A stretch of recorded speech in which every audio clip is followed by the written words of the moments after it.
Well, hello again. Welcome to Horror in Detail.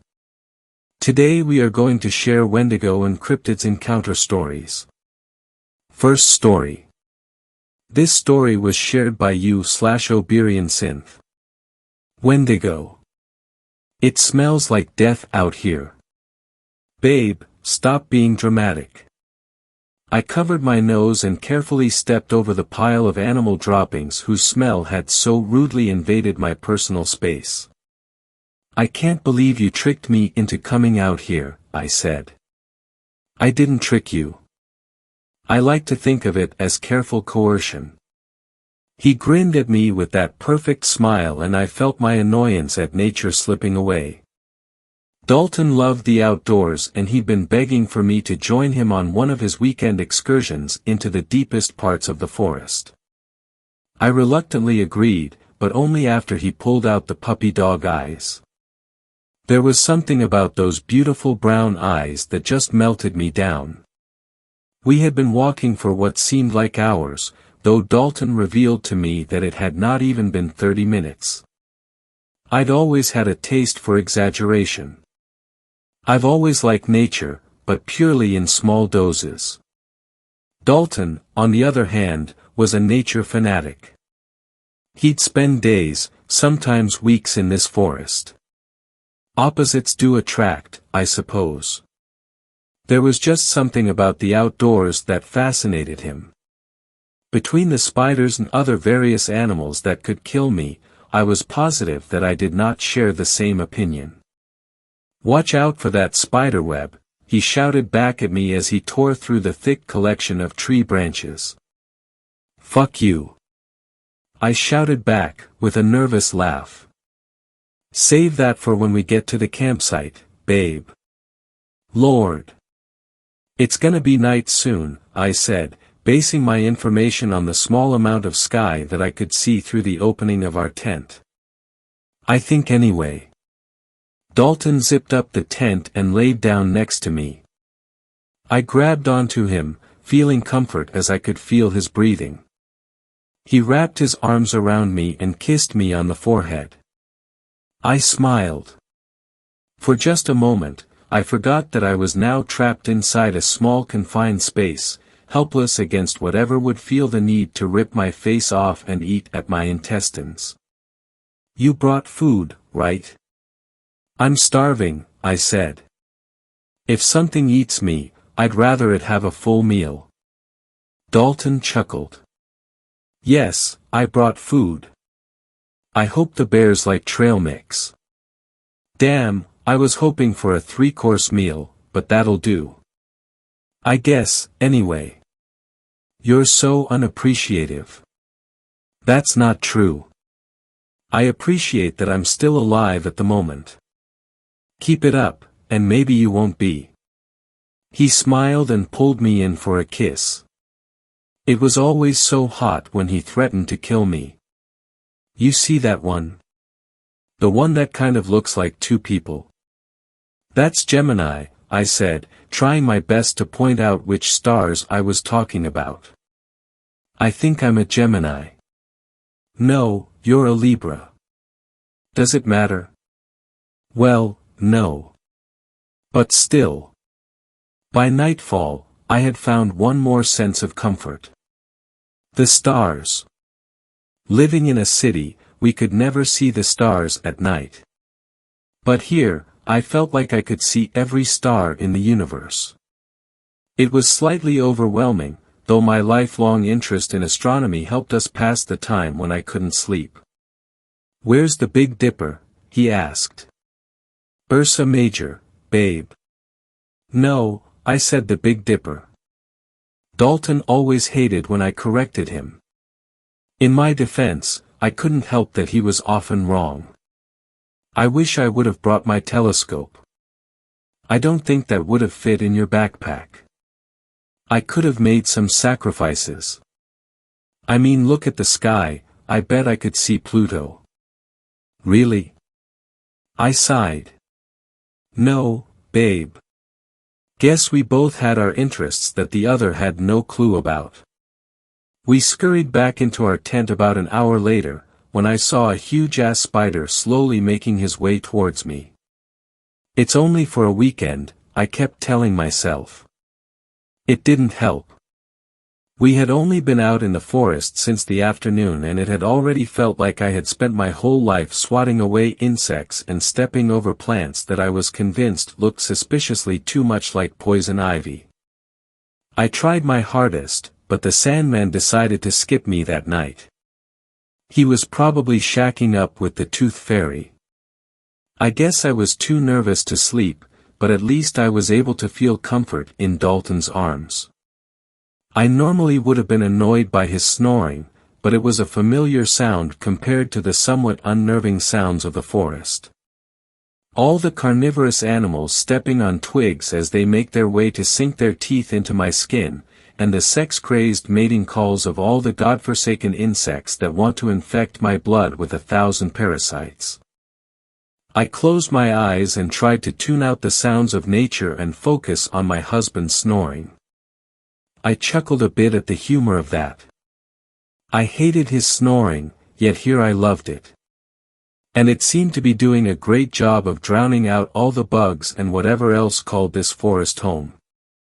In fact, it seemed to be doing a little too well. I sat up and put my ear against the wall of the tent.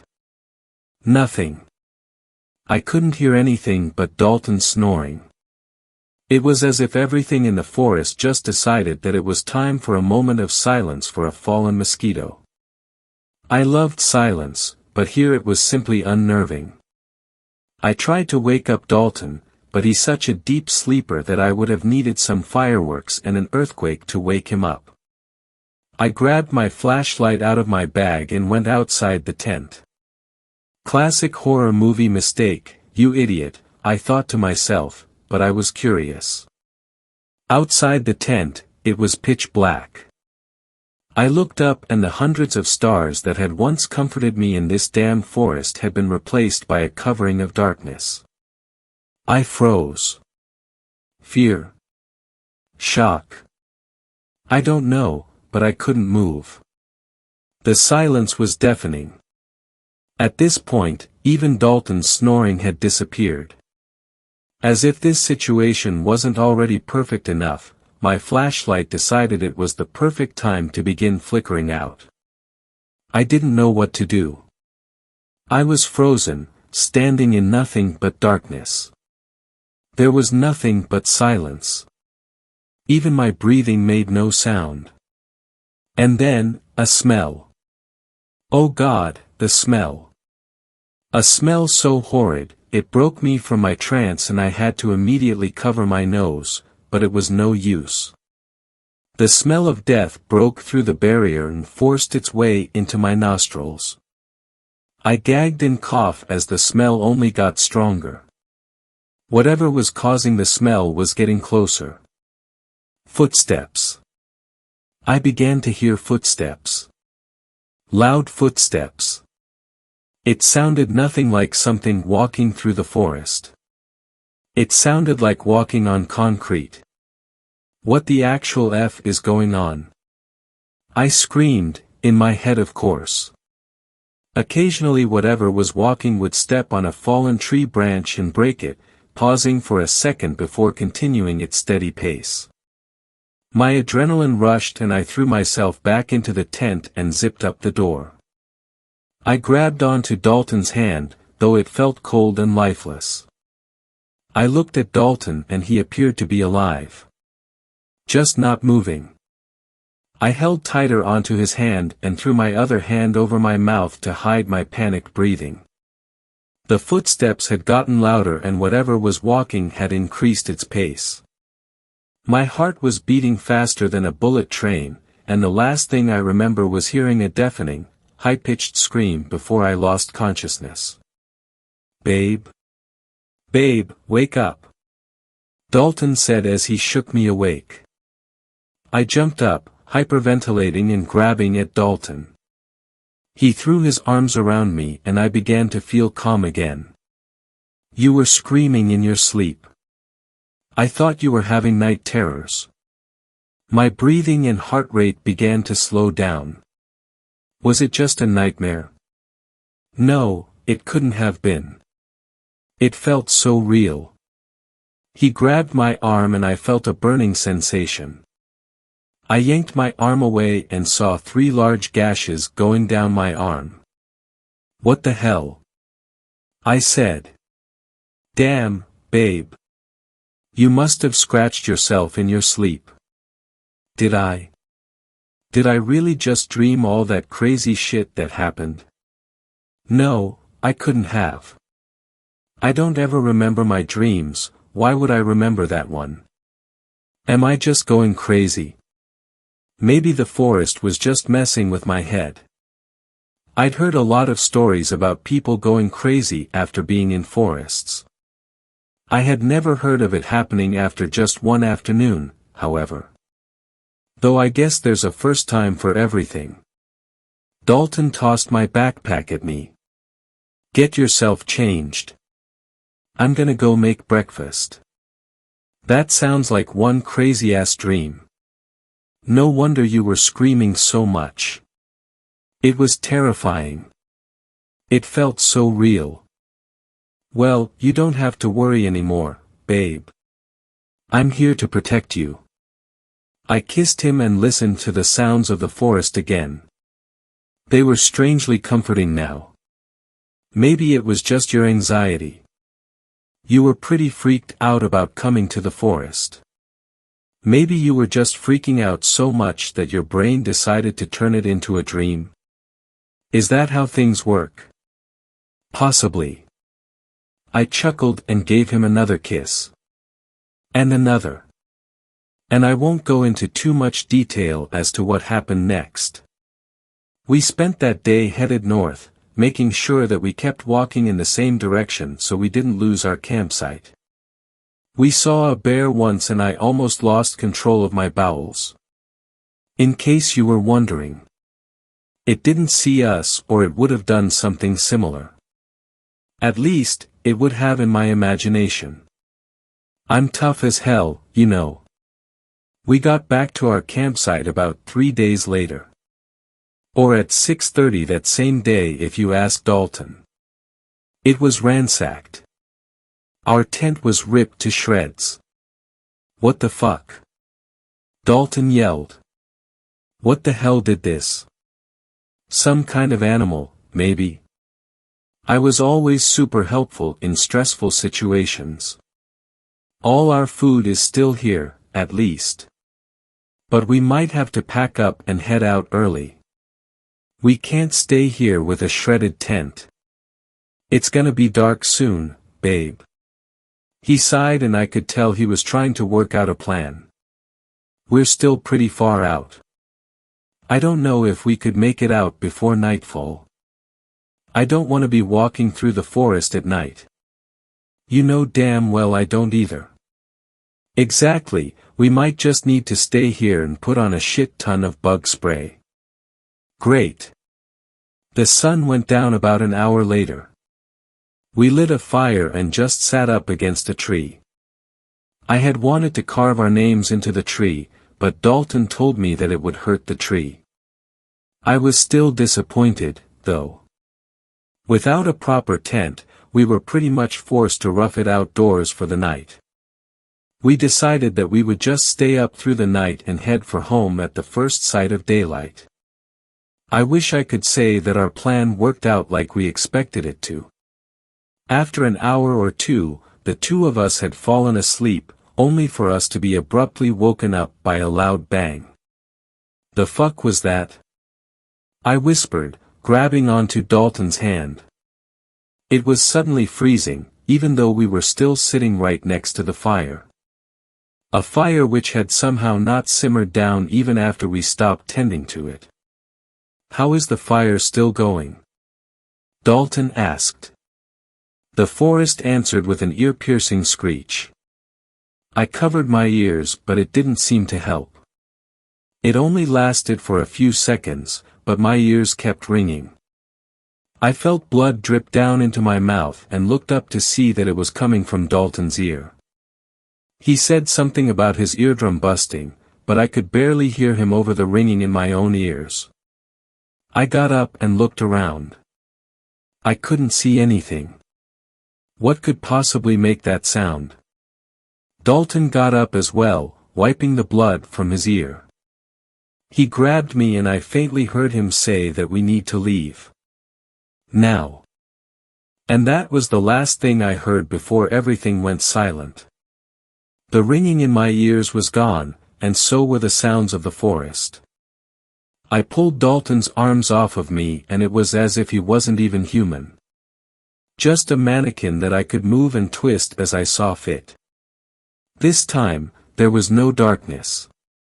Instead, the light of the fire frozen in time lit up the small clearing that once held our campsite. I heard footsteps and the smell of death found its way into the area. Instead of fear, I was overtaken by a sense of curiosity. I needed to know what was coming, and I needed to see it with my own eyes.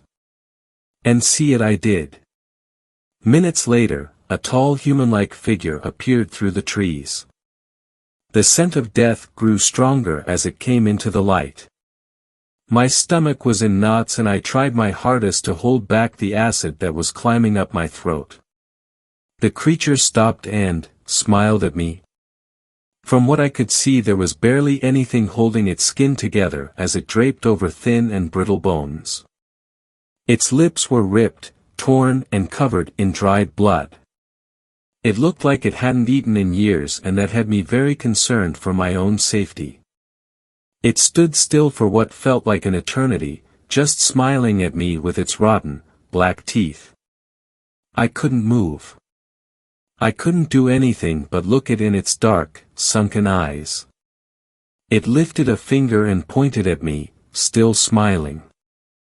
I could hear snickering, though the creature seemed not to move at all. The laughing grew louder and louder until it was all I could focus on. And then it just stopped, and the creature disappeared. Sound slowly returned and I could hear Dalton calling my name before my ears started ringing again. I turned to look at him and he jumped. He grabbed his flashlight and shined it on my face. He told me there was something written on my forehead in what looked like blood. I went into my backpack and grabbed my small mirror. I sat by the fire and looked at my reflection. And there it was. On my face, written in blood. Wendigo. It seemed as if morning would never come. We waited for hours in the dark for the daylight but found nothing but darkness. I was starting to hallucinate, seeing things that weren't there. Or were they? Dalton would catch me staring into the trees, looking at something. When he would ask what I was looking at, I couldn't answer. My vision started to get blurry. I was seeing white spots and at some points, I just couldn't see at all. I could tell Dalton was starting to get worried. He started cutting through the trees and branches to make a path for us to get out of the forest, but it was no use. Every time we left we would somehow end up back in the same clearing where the fire was still going, though neither of us had touched it in hours. Dalton's hearing was getting worse by the minute. I would call him and he wouldn't respond until he happened to look at me and see that I was trying to talk to him. The bleeding had mostly stopped, but I was starting to get scared that he would lose his hearing permanently. What was most concerning, however, was the lack of sound. It wasn't anything like it was when that thing showed up, but it was still quiet. There were no bugs flying around or any nocturnal creatures roaming about. The only sounds were the ringing in my ears and whatever sounds Dalton was making when he cut down trees.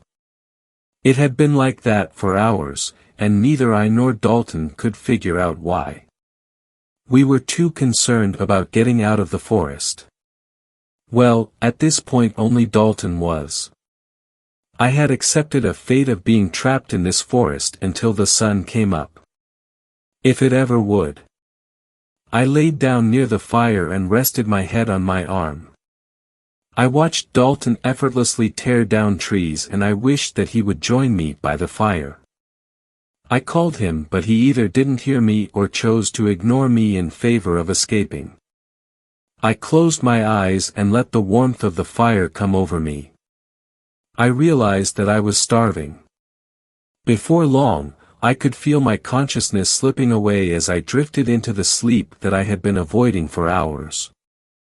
I woke up to the sun shining in my eyes from above the trees. The ringing in my ears had stopped, having been replaced by an intense splitting headache. I felt lightheaded and sick to my stomach. Like I had eaten too much. Strange, as I remember feeling completely starved as I fell asleep. I sat up and saw that the fire had finally gone out. I guess Dalton figured out some way to finally get it to Dalton. Where's Dalton? I looked around and didn't see him anywhere. I called out his name and heard nothing in response but the chirping sounds of the forest. I began to panic. I threw my hand over my mouth and tasted blood. I looked at my hand and it was covered in it. I could barely see my own skin. I looked at my other hand. Blood. Everywhere on me, there was blood. What the hell happened? I forced myself to my feet, though it was painful. My legs ached and I felt like vomiting. I could see the shredded remains of our tent on the other side of the clearing, along with our sleeping bags. My backpack was still by the tree. I saw Dalton's by the tent, splattered with blood. My panic worsened and I could already feel my chest beginning to feel tight. I looked around again and saw nothing. I called out his name and heard nothing. I turned around to grab my bag and happened to glance at the tree we had been laying against the night before. Our names were carved into it. We hadn't done that, had we? No, Dalton wouldn't let me. But there it was, plain as day. The knife was still stuck in the tree bark. Right in the middle of Dalton's name. There was blood on the knife. I couldn't remember anything from the night before. I was sleeping, right? Right. I fell asleep, next to the fire. Dalton was cutting through the trees. Or was he? I couldn't remember enough to say for sure and none of that could tell me where Dalton was now. I could still see the path that he was cutting through the trees, so I stumbled my way over there. The closer I got, the worse the smell of death became. Strangely, I grew calm. The path he cut was short and ended suddenly. Almost like he had been stopped in the middle of cutting. Stopped by me. Dalton's body lay naked against a rotten tree. His stomach had been ripped open and his organs were removed. No, not removed. Eaten. There were bite marks all over his body. There was blood everywhere. Did I do this? I think I did, yes. I was so hungry. I just couldn't stop myself. I was starving. Starving. I managed to find my way out of the forest a few days later. I happened upon a search party that had been arranged after Dalton and I did not return home as expected. They brought me to a hospital and I explained that poor Dalton had been mauled by a mountain lion. They believed me. It was so easy. I returned home after a day in the hospital. They kept me nourished, but could not satiate my hunger. Dalton's body was never found. I attended his funeral just yesterday. Closed casket, of course. I cried as I gave his eulogy. The days move so much slower now. I can feel myself dying from the inside out. I can't hide my hunger any longer.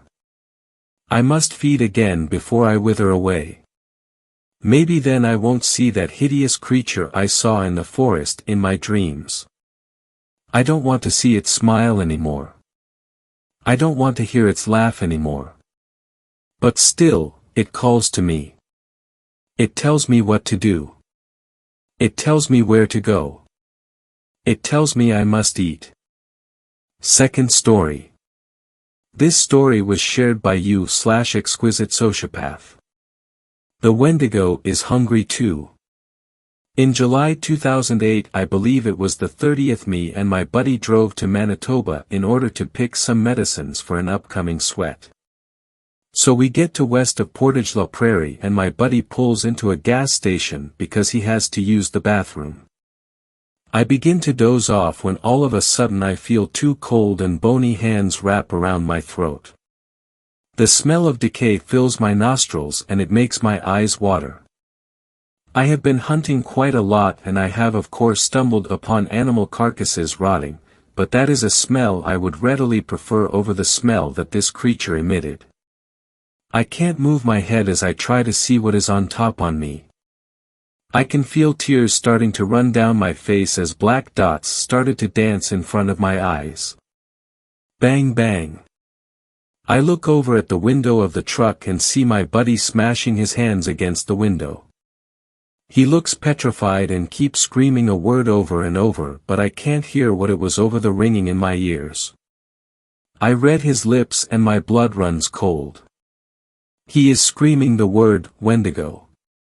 I think back to when I was a little kid and I had stayed out past sundown on a bitter winter evening. My father is waiting outside.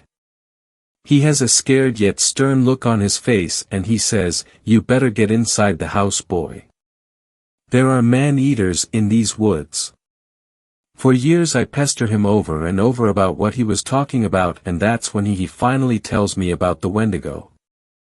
The ravenous spirits that look to possess weak-willed or starving people. They are cannibals born from the harsh circumstances of the great winters that have occurred. I remember my father said all you need to do is blow a puff of air at it, and if you are of pure and strong intentions then it vanishes in search of its next meal. However, if you are a greedy and weak-willed person it will possess you and make you into one of them. You will constantly crave meat, but only the flesh of man will satiate your hunger, but that relief is only a few moments. Then you will be on the hunt for your next meal, walking around the woods with a constant void in your stomach and a craving stuck in your mind. I turn slightly towards the beast and puff a breath in its direction. All of a sudden the horrid smell of decay vanishes and the hands disappear. I feel an overwhelming urge to vomit creep up my throat, but I restrain myself. My buddy hops into the truck. We are both silent as we drive on, our breaths are the only sounds to break up the silence. We drive for around 10 minutes before my buddy shouts, "What the fuck?" He slams on the brakes and screeches to a halt and almost collides with the car in front of us. The car turns around and we see what is causing the sudden blockage in traffic. A Greyhound bus is pulled over to the side and a bunch of shaken-looking people are standing beside it. Their gazes can only be described as a 1,000-yard stare. RCMP cruisers surround the bus. The red and blue lights dance on our windows. My buddy turns around swearing at the inconvenience and we drive back to a shady hotel we had passed earlier. The whole way there I am sitting motionlessly, a sense of dread is ever present in my gut as we arrive at the hotel. We check in and start putting our stuff down when my buddy turns on the news. It's a pretty shitty television, but soon enough we see breaking news flash across the screen and I stop what I'm doing. The news reporter looks shaken as she rattles off, "One adult male is confirmed to be dead in what is being called a frenzied knife attack." We are getting multiple reports of the suspect consuming parts of the male's body. The police have not commented any further. I look over to my buddy and he has gone ashen white. He looks over at me and says in a withdrawn voice, "I guess the Wendigo needed to be fed." The victim was Tim McLean. He was brutally murdered on Greyhound bus number 1170 by a man named Vince Lee who was diagnosed as a paranoid schizophrenic. He told investigators that God told him to kill Tim. Tim McLean was sleeping as Vince stabbed him and was awoken to a crazed Vince standing over him holding a hunting knife. Tim was stabbed over 60 times and dismembered. Vince consumed parts of his head and actually stuffed chunks of Tim into his pockets. Want to know the best part? Vince Lee was released with a new name and no criminal record. He was diagnosed as a paranoid schizophrenic and was excused from his actions. So all of the Americans that complain about your justice system, be thankful that they at least give out appropriate sentences for individuals like these. To this day I wonder if Tim McLean could see the crazed Wendigo staring back at him as he looked into his killer's eyes begging for mercy. Third story. This story was shared by you/chlorine bleach. The time I had an encounter with a Wendigo. To preface, I'm not the person who throws ish around like this lightly. I'm mostly posting this out of curiosity of other people's experiences with Wendigos/cryptids. I'm not even sure if what my sister and I experienced was a Wendigo, but I'll let you decide that for yourself. This is also a long read, so I've 23F. Always had creepy paranormal experiences, but when I'm with my sister, 25F, the dial goes up to 10 on the creep factor. So anyway, a couple of months back my sister and I had to drive up to Colorado on a family emergency. Specifically, we were driving to Dillon, Colorado. The drive up was pretty normal and nothing weird started to happen until we got right outside of Leadville. That's when things took a turn for the decidedly strange. You can believe me or not about what I'm about to say, but even though it was late at night, I know I'm not crazy and my sister saw all of this too. So, we're driving and it's pitch black outside. There's very little street lamps, so the only things we can see are illuminated by the headlights. My sister is driving and I'm in the passenger seat. At this point in the drive we had only a few more hours until Dillon and we were determined to stick it out no matter what, despite the fact we'd been driving for nearly 12 hours at this point. Looking back, I kinda wished we'd had some common sense and found a hotel and never driven on this road at this time of night. It's about 9. My sister has the radio going, I'm staring out the window trying to stay awake when all of a sudden my sister slammed on her brakes. Now, for context, my sister is a cabbie. There's not a whole hell of a lot that would make her slam on the brakes like that. So when she did, I was automatically on full alert wondering what the hell just happened. Before I can even ask her what made her slam on the brakes, she's telling me to look up. No shit, standing in the middle of the opposite lane on this deserted 2-lane road is a big as fuck coyote. Bigger than any coyote I've ever seen. Not that unusual. Except that it was just staring at us, not the car, at us. It was making full-on, dead-ass eye contact with us. Obviously creeped out, I told my sister to just floor it because I didn't like the eerie, almost intelligent way that coyote had been looking at us. As we passed it, I forced my eyes forward so I wouldn't have to look at it.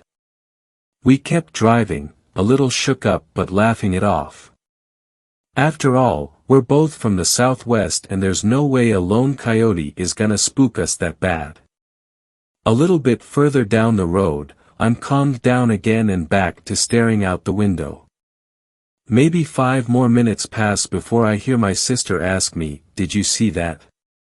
Thinking she's messing with me, I'm like, "No, see what?" As I turn to look at her, I can see she's spooked. Believe me, it takes a lot to spook her, so I was immediately concerned.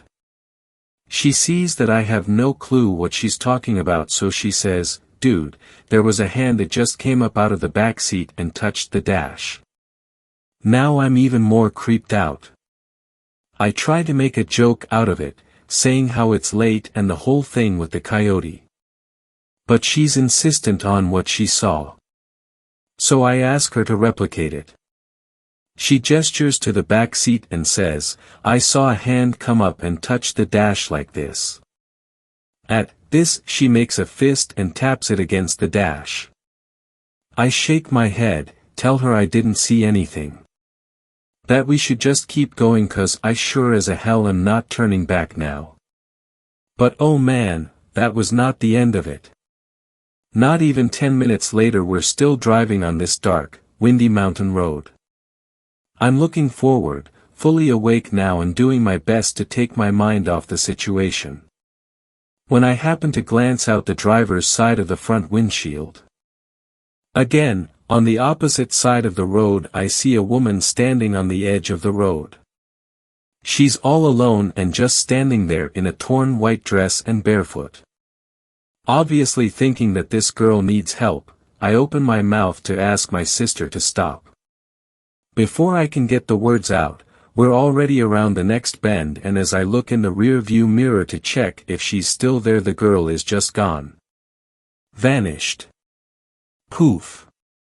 I'm really freaking at this point and I just want to get to our hotel. Thankfully, a few minutes later we were in Leadville itself. Which, TBH, at around October 11th at night was just as creepy if not more. I dreaded when we got to the outskirts of town and had to go back onto that lonely mountain highway. Mind you, we're still alone. We haven't seen another car in over an hour. Which makes this next part even creepier somehow. So, a few miles on the other side of Leadville, I feel my sister grab my arm. Again, she asks that dreaded question, "Did you see that?" I say no, obviously. I'm keeping my eyes on my side of the vehicle and have no idea what she's talking about. So she says, and honestly after what happened after this I completely believe her, that she saw breath on the outside of the windshield. Not the inside, the outside. Like someone outside the vehicle had breathed on the glass. I'm really glad that I didn't see that 'cause I would have turned the car around. But at this point, we're both like fuck it, we're almost there, we can hold out until Dylan. So, like dumb idiots in a horror movie, we kept driving. I don't know distance-wise how far away this is from Leadville, but we came up to a weird parking lot area at a bend in the road. I think it was a hotel or something. I'm not too familiar with the area, but it was weird seeing a parking lot and actual lights in the middle of BFE, Colorado. I'm saying this to tell you that as we approached this place, we saw oncoming headlights. Now, mind you, this was the first car we'd seen in a long time, but if there was this weird lit-up building out there in Leadville only a few miles behind us, it wouldn't be that strange to see a car heading the other direction. Except, the car didn't go in the direction we thought. No, we both saw the lights of this car and we both saw it drive parallel to the road and disappear. Now we're for sure thinking we're hallucinating and making jokes about aliens. Saying how that was a flying saucer and we could tally that to the list of weird things we'd seen. With not much options left but to drive, we keep going. But man, that's when things started getting really bad. The longer we're driving, the more freaked my sister looks. At one point she tells me that the lane lines are disappearing. As in, she can't tell the difference between one lane line and the other. On a 2-lane mountain road. You can blame this on fatigue, but my sister drives a cab for a living. She wakes up at 2 a.m. to go to work most days. There's no freaking way, no matter how tired she is, that she's hallucinating the lane lines not being there. I can see them just fine, but she swears up and down that she can't see lanes on either side. I think it was only her experience as a cab driver that saved our asses. Now this next part is going to sound insane and I don't blame anyone for not believing me. I wouldn't believe me if I didn't experience it myself. So, we got the lane lines disappearing, cars disappearing off the road, weird shit breathing on the windshield, and the icing on this cake is that now it feels like the car is doing a free fall down the mountain. No, not like we're out of control. Like there's an invisible force pushing us from behind and trying to make us go down the mountain faster. My sister is riding the brakes like hell and I'm trying to figure out why it feels like we're in free fall when we're on a less than 20-degree slope. It makes no sense. And as I'm thinking this I hear my sister ask me, "Hey, is it windy outside?" I shake my head, check my phone and am like, no, there's no wind outside at all. In the car you would have been able to hear the wind and feel it pushing on all sides, not just the back.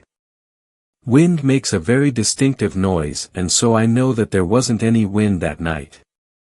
That doesn't explain, however, why when my sister told me to look at the trees on either side of the road they were swaying. Bending back and forth like there's a storm outside. But there's no storm. There's no wind. No clouds. Nothing. Nothing that could explain why these trees are moving like this. I'm really freaked out now and I start to pray. I'm religious to a point, and I'm not ashamed to say that I pray when I get scared like this and I was terrified. Because underneath all of the crazy this strange, eerie feeling was creeping up on me. It felt like there was something in the woods watching us. The trees felt almost alive and there was just a darkness. I don't know how else to explain it, it was just evil. It felt evil and wrong and I just did not want to be there anymore. I started praying harder and told my sister to drive as fast as she could away from that place, which TBH with everything going on wasn't that fast. For some reason, I just keep repeating there's something bad here, something bad happened here, I don't like it. Saying that over and over again. So, of course, my sister asks what do I mean and why do I keep saying that? Now, I'm not sure if I'm a medium, but I would consider myself a sensitive. I can pick up on the energy of spirits and places. So, like a dumbass, I open myself up to whatever the fuck this thing is. I can hear my sister asking me what happened. And the word that came out of my mouth, in an inhuman guttural growl, was murder. That voice was not my voice. That thing was not human. As soon as that word left my mouth I burst into tears, I was so scared. I clutched my Mary medallion and I held my sister's hand. I made her pray the prayer of Saint Michael with me. And when we were praying, it was almost like she couldn't get the words out. Like, something was trying to stop her from praying. I haven't been that scared of something paranormal in a very long time and I never, ever, want to drive that stretch of road at night ever again. Could we have been hallucinating? Sure. But this next part somehow creeps me out even more. So, we're at the hotel now and we're in our room. Both talking about how crazy that all was. When my sister says, "You didn't see it, did you?" And of course, I'm like, see what? She tells me and I believe her, because she was dead serious. My sister can't lie if her life depended upon it because she just starts laughing, it's her tell. That's how I knew she at least believed what she saw. She told me that she saw a skeletal figure, like a human figure in the woods. It was all bone with rotten flesh hanging off it. Even though its body was human, she said that it had the head of a deer and glowing red eyes. She looked so scared I don't know how I couldn't have believed her. According to my sister, she saw this thing tailing the car the moment we both noticed the trees moving, so about halfway or a third of the way down. Needless to say, I was pretty glad that she told me that after we got to the hotel. Now, one last thing before I wrap this up. So, my stepmom is from the Denver area and just so happened to have family in Dillon. I casually asked her if she'd ever experienced anything weird on that road and I didn't even have to tell her which one for her to know the road I was talking about. She said when she was a kid it used to freak the hell out of her. She can remember falling asleep in the car and then whenever they got to that stretch of road automatically waking up because she was too scared to sleep. And the thing about the car driving parallel to the road? Well, my stepmom said, and I haven't confirmed this so take this with a grain of salt, that the roads used to be built differently back in the day. That they would have run parallel to the mountain and not alongside it. She also told me a story of when she was a teenager about how there was a time she and her dad were driving on the road at night. She's in the passenger seat for context. She remembers looking up and seeing oncoming headlights in their lane, screaming and then throwing her hands up out of reflex. Her dad swerves, almost crashes, and then asks her what's wrong. My stepmom, confused, asks him if he saw that car just now and he says no, of course. TBH that just confirmed it for me. Oh, and the whole thing about that weird voice. My sister said that when I spoke in that tone, it was about 2 octaves deeper than my natural voice, completely flat, and absolutely not human. Me and my sister both agree that whatever that entity was that she saw was absolutely trying to harm, if not kill us. We both think that it was screwing with her about the lane lines and trying to push us off the mountain. For what purpose, I still don't know, but I honestly don't think I want to. We also agreed that all the freaky shit we saw before was something trying to warn us. The primary reason? That hand with a fist in sign language can mean, stop. I think it's possible those other entities were trying to tell us to turn around. Too bad we didn't listen, lol. But anyway, that's my story of a possible encounter with a Wendigo and other things that go bump in the night. I never have and never will again, drive the road between Leadville and Dillon at night or any other time. So I'm just curious. Has anyone else had an experience like this there? Or an experience like this in general? 4th story. This story was shared by you/jokes0nme. Wendigo encounter. So I don't really know how to start this, so I'm just gonna spew out some stuff and hope it all makes sense, because it sure as hell doesn't to me. Have any of you even encountered one before? If not, let me tell, these things are not like how Google or any of pictures you find depicts them, at least not right away. Let's get into it. I'm from Canada and I live on a reserve that's about 30 minutes from any town, relatively close compared to other places I've been. Well, it's the end of December and just getting finished with holidays and spending it relatively alone, thanks to COVID. I get a call from one of my friends. He wants to go hunting. Well, that's kind of a problem because I've never shot a gun or went hunting before. Pretty pathetic for a Native American if you ask me, but anyways, he tells me he just needs my eyes and another set of legs to help carry whatever he catches. So I agree, making one of the biggest mistakes I would come to regret. So he picks me up in his crappy old Ford truck he uses for hunting, tells me we are going deep into the bush and we'll find a spot to camp along the way. So we drive about 20 minutes into the woods following what little road is left, and we get to a point where we have to continue on foot.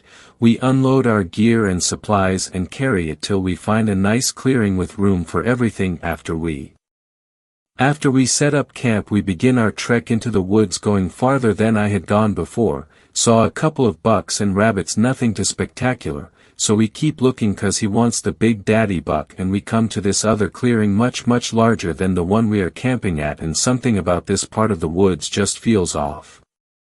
It had a heavy feeling to, like the air was thick and just had a disorienting aura about this place. But we hadn't caught anything yet and we're getting hungry.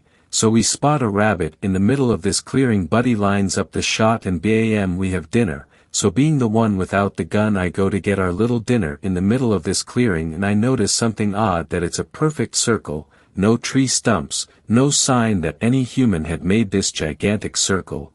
I also happen to notice what look like claw marks on the trees surrounding the area. Buddy said it's from bears sharpening their claws and marking territory, but the marks were so deep into the trees it seemed off. Anyways, it's dark out now and we are back at our campsite eating and talking about how crazy this pandemic shit is. I also brought up the clearing we were at and how weird it felt to me. I wanted to know if he felt like that too or if I was just exaggerating. My anxiety makes me do that sometimes. To which he said, yeah, he noticed the change in the air too and said it made him feel dizzy and worn out, but he also said it just could have been from the long day we had. So on that note, it was time for bed. We both slept in same tent. It's the middle of winter and bundling up can only do so much, plus he was like a brother to me, so not a big deal. It had to be around 1 a.m. when we both woke up to sound of the most horrible scream I'd ever heard. What that fuck was that, was my first though. I'm guessing my friend was thinking the thing as he looked at me with fear on his face. I know because I was afraid too. So he grabs his gun, loads around, and we just sit there for a while and listen. Now I know my friend is at least safe, he's got a gun, but I have nothing. Fear and my anxiety start getting the better of me, so I ask, where's the hatchet we used to split wood? Out there by the fire, he said, so I tell him I'm gonna open the tent, grab the hatchet, and when I jump in you seal the thing back up. I open the tent and as fast as I can bolt out to grab that hatchet. As I go to turn around with hatchet in hand, I'm quickly greeted by my friend shoving me down by the back of my neck. He put his finger up to his mouth to tell me to be quiet, and we listen. In the distance I can hear the slow sound of crunching snow and a faint high-pitched guttural growl. Now I'm in full panic mode. We don't even have to say anything to each cause we both know our hunting trip was over and it was time to leave. All we had to do was make it to the truck. In the dead of night, it sounded so easy. But it was not, and I knew that from the moment my friend said, I'm gonna fire a warning shot, but before I could even open my mouth to tell him, no, it was too late. The shot rang in the distance and for a moment there was silence. Then we heard it, a scream so soul-piercing it felt like it lasted forever. It definitely echoed much further than this gunshot did. It was petrifying. I'd never heard such a haunting scream before that I was literally frozen in fear. Then we could hear whatever made this scream was charging right for us, with the sound of crunching snow getting closer and closer. We looked at each other and just ran in the direction of the truck, frantically sprinting, calling out to each other to make sure the other hadn't fallen behind. We're almost there, we kept telling each other as we are weaving through trees, making a beeline to the truck, trying to ignore the sound of this growl that sounds like it's right in my ear, but I can see the truck. We're gonna make it, we're getting out of here. As we come up to the truck, my friend makes it to his side and unlocks both passenger and driver side at the same time. As I open the door he does too at the same time, and then he's gone in a flash of white. This thing had gotten him. Ran at him with such force that when it tackled him it shook the truck side to side.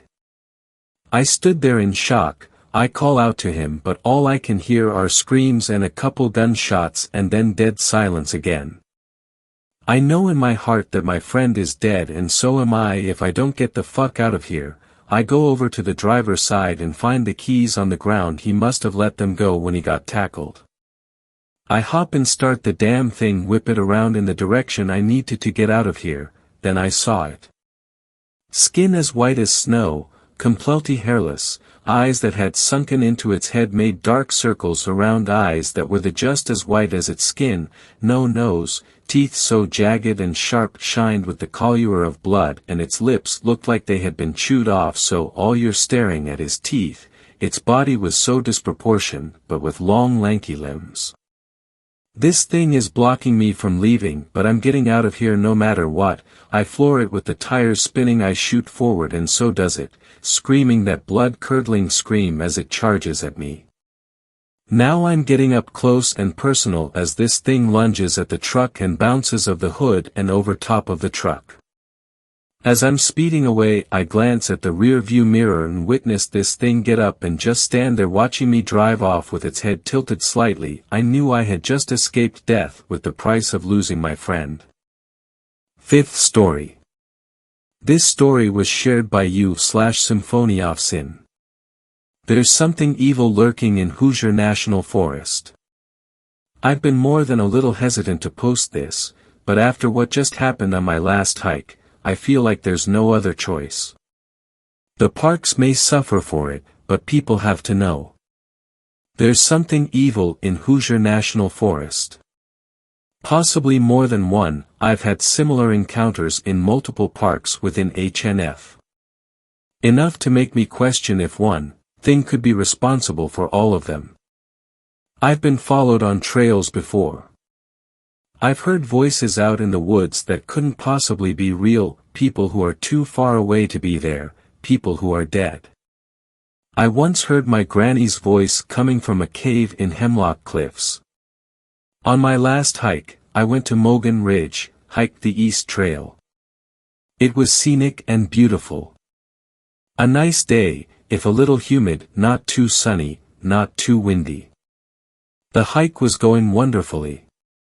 Until I realized that something was following me. I've seen and heard a lot of weird things in the woods, but this blows them all out of the water. Or woods, rather. Nothing I've seen or heard has ever come close to being this. I was about 3 miles out when I started putting together the weird sounds.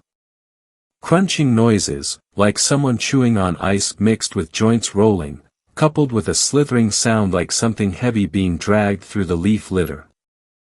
I was out there with a friend, because hiking alone is stupid and dangerous.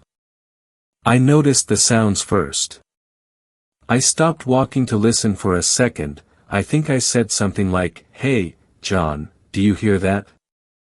When my friend stopped to listen too, the slithering stopped. The crunching kept going, though. It was a really nasty sound, the kind you can feel in your neck that makes your spine want to twist up. Like somebody chomping down on something hard, like that sound when you roll your neck or crack your knuckles. The kind of sound you can feel in the fillings of your teeth. It was unsettling enough that neither of us wanted to stick around and find out what was making the noises. Neither John or I are fearful people, but something about those crunching noises sounded wrong, out of place and threatening. We started walking again, and the slithering started up again. At first we thought maybe it was my walking stick making the dragging noise, but when I held it up away from the ground, the slithering didn't stop. John suggested weakly that maybe we were dragging our feet and that was what was making the noise, but we both knew that wasn't it. The trail was too steep and too rocky to drag your feet on. Our next guess was a snake, but snakes in Indiana don't get big enough to make dragging sounds like whatever was making that creepy slithering sound. That was about when we started to hear the heavy breathing, like somebody behind us was panting down our necks.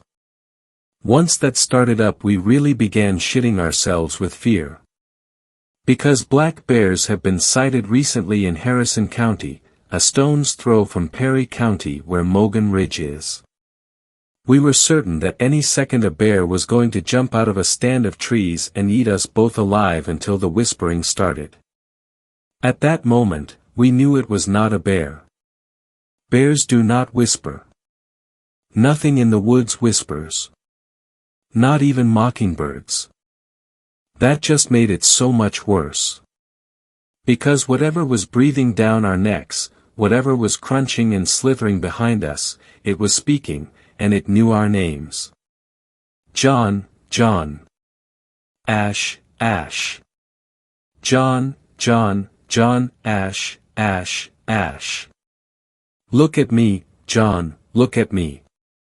Ash, look at me. Turn around, turn around, turn around. Look at me. And all the while it whispered, the chomping sounds continued. I began to fear that those sounds were it chewing on the bones of the last hiker to come through here. I braved a glance over at John, and John braved a glance over at me, and there were tears running down his face like the Ohio River was flowing out of his eyeballs. I can only assume the same look of terror and despair was etched into my own face. I wanted nothing more than to run away, run all the way to the end of the trail and get in the car and never, ever come back here. To never go within 10 feet of another tree ever again. But the hill we were climbing was too steep to run up. I could only walk, slowly, up the hill, this thing behind me all the while, whispering to me, saying my name. I don't know how long it went on, hours, maybe. It felt like days. We ran whenever we could, wherever the ground was flat enough, we ran. But no matter how fast we went, we could never seem to outrun it. It was always right behind us, whispering in our ears. Ash, Ash, Ash, such a waste of talent, such a waste of potential. Will your parents miss you, when I've stripped the skin from your flesh? Will they notice you're gone when I've sucked the marrow from your bones? I thought the nightmare would never end. I thought I'd die on that trail, my bones picked clean and scattered among the rocks, no one would ever know where I'd gone. That I'd dragged my friend to death alongside me. I've never run so fast as I did when I realized the trail had begun to loop back around to the trailhead, that I was almost to the car, only a quarter mile more to go. I don't remember falling, I only remember something grabbing my ankle and pulling me down, dragging me backwards. The sound of my own screams ringing in my ears. John screaming. John pulling on my arm, dragging me out of the creature's grip. Crawling up the last hill on my hands and knees, rocks slicing into my skin. Screaming. And then light. The parking lot. John pulling me back to my feet, running to the car. As we pulled out of the parking lot, tires screeching, I looked back, and I saw it. Tall, corpse pale, skeletal, skin stretched taut over bones. Hunched over on all fours, limbs inhumanly long with too many joints. No eyes, only gaping holes in its face. A grin of blackened razors as it watches us pull away, lifting one skeletal arm up to wave at us, a single human arm clutched in its grip, torn off at the shoulder. Thanks a lot for watching the video till the end. Subscribe to our channel Horror in Detail. Drop your opinions/suggestions in the comments section, and like the video as it helps with the YouTube algorithm.